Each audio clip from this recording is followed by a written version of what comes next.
ኢህአዴግ እንደ መንግስት የጥሩ አስተዳደር ምልክት ህዝብን መቆጣጠር፣ በተቻለ መጠን ብዙሃኑን በአንድ ቅኝት ማስኬድ፣ ለዚህም ወጥ የሆነ በደንብ የታከመ መረጃ ለህዝብ የሚደርስበትን መንገድ ማስተካከል፣ በዚህም ህዝቡን እሱ ለሚያምንበት ዓላማ ማሰለፍ ይመስለዋል። ይህም እድገትን የሚያስገኝ ይመስለዋል።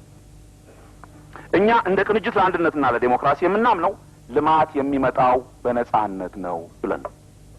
ህብረተሰቡ በነጻ ማሰብ ሲችል፣ የተፈለገውን መረጃ በቀላሉና በርካሽ መሰብሰብ ሲችል፣ የተለያዩና የተቃረኑ መረጃዎችን ሰምቶ ብስሉን ከጥሬው መለየት ሲችል ነው ብለን ከልባችን እናምናለን።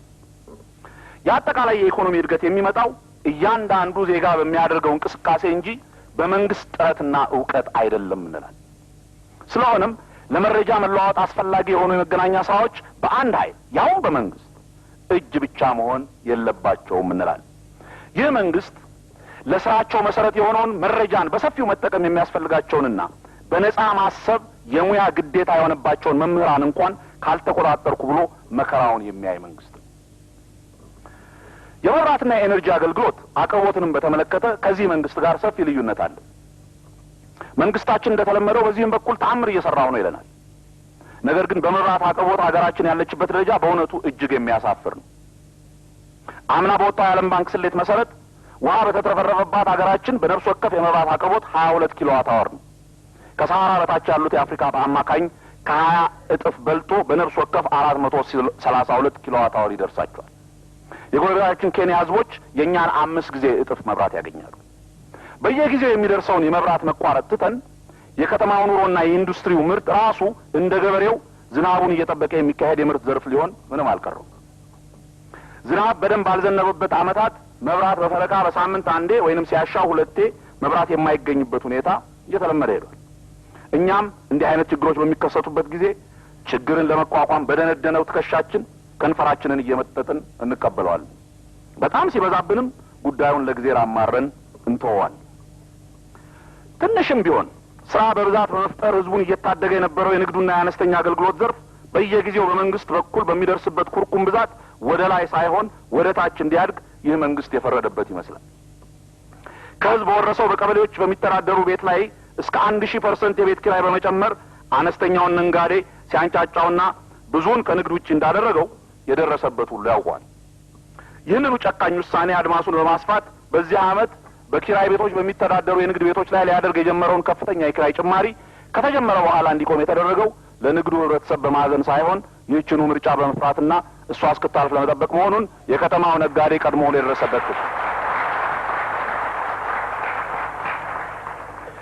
በዚህ ዓመት በየክልል ከተሞቹ በንግዱ ማህበረሰብ ላይ እየደረሰ ያለው የግብር ጫና አንድ የጎንደር ነጋዴ ስራ ማቆም ሳይሆን ያለን ምርጫ መሰደድ ብቻ ነው እንዳሉት ነጋዴውን ህዝብ ክፉኛ ያስመረረ የንግዱን ማህበረሰብ አቅም በቅጡ ያላገናዘበና መንግስት በፍጹም ማናሃሎኝነት ከሚያደርጋቸው እርምጃዎች አንዱ ነው። ይህ ብቻ አይደለም። ሌላ ቢቀር ከመንግስት በትንሹ እንኳን የሚጠበቀው ዜጎቹን በሙሉ በእኩልነት ማስተዳደርና መዳኘት ነው። አሁን በዚህ መንግስት የተያዘው ግን ከመንግስት ሳይሆን ከተራ ግለሰብ የማይጠበቅ አድሏዊ አካሄድ የማይወዳቸውን የተበደራችሁትን ጥቂት ሚሊዮን ብር ዕዳ አልከፈላችሁም ብሎ በሐራጅ ንብረታቸውን ሲሸጥና ሰራተኛውን ሲበትን፣ በሌላ በኩል የኔ የሚለውን የገዢውን ፓርቲ ንብረት የሆኑ ግዙፍ ድርጅቶች በቢሊዮን የሚቆጠር የህዝብ ገንዘብ ተበድረው ወለድ እንኳን ሳይከፍሉ ቀርተው በሚገርም ህጋዊ አካሄድ የመንግስት ቦንድ ተሸጦ ብድራቸው አልተበላሸም ተብሎ በስራቸው እንዲቀጥሉ ይደረጋሉ። ውድ ወገኖቼ፣ ይህ ሁሉ ከላይ የጠቀስኩላችሁና ከዚያም የባሱ ነገሮች እንዳሉ ሁላችሁም በየቤታችሁ፣ በየስራ ቦታችሁ በየጊዜው የምታዩት ስለሆነ በዚህ ላይ ብዙ ማለት አልፈልግም። እነኚህ ሁሉ ችግሮች አንዱና ዋነኛው ምክንያታቸው የኢህአዴግ የተሳሳተ ብቻ ሳይሆን ከተሳሳተም በኋላ ስህተቱን ማረም ነውር የሚመስለው ግትር አካሄድ ነው። የዴሞክራሲያዊ ስርዓት ዋና ቁንጅናው ጥሩ መንግስት ለመምረጥ በማስቻሉ ብቻ አይደለም። ህዝብ ጥሩ መስሎት መጥፎ መሪና መጥፎ መንግስት በዴሞክራሲ ሊመርጥ ይችላል። የዴሞክራሲያዊ ስርዓት ቁንጅናው ስህተቶቹን ማረም መቻሉ ነው። እንኳን በቅጡና በነጻነት ያልመረጠውን ጥሩ መስሎት የመረጠውን እንኳን አካሄዱ ካላማረው በሌላ ለመቀየር መቻሉ፣ ይህንንም እድል ህዝቡ በተወሰነ ጊዜ ማግኘቱ ነው ዴሞክራሲን በዓለማችን ጥሩና የተሻለ የአስተዳደር ስርዓት ያደረገው።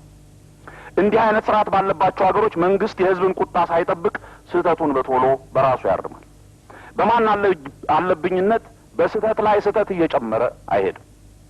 በዲሞክራሲያዊ ስርዓት መንግስት ህዝብ የፈጠረው ስለዚህም ህዝብን የሚፈራና የሚያከብር ተቋም እንጂ በተቃራኒው እንደኛ አገር መንግስት ከላያችን ሆኖ የፈለገውን የሚያደርገንና የሚያርበደብደን ተቋም አይሆንም።